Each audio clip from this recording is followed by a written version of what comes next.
আলাইকুম প্রিয় দর্শক, আজকে আমরা জানবো যে জুমার দিনে কি এমন আমল করলে এক বছর রোজা রাখা, এক বছর নামাজ পড়ার সমপরিমাণ সওয়াব পাওয়া যায়।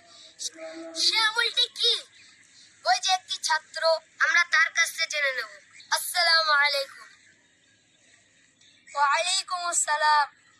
তুমি কি বলতে পারবে জুমার দিনে কি এমন আমল করলে এক বছর রোজা রাখা, এক বছর নামাজ পড়া সব পাওয়া যায়?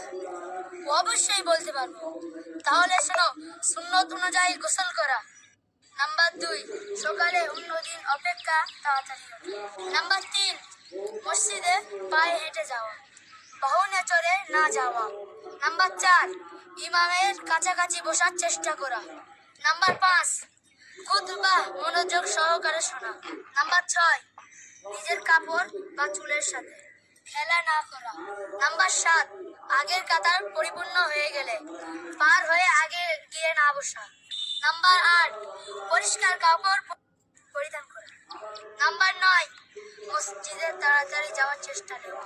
তো প্রিয় দর্শক, যে আমলগুলো আমরা শুনলাম, আল্লাহ পাক আমাদের সকলকে এই আমলগুলো করার তৌফিক দান করুন। সকলে বলি আল্লাহুম্মা আমিন।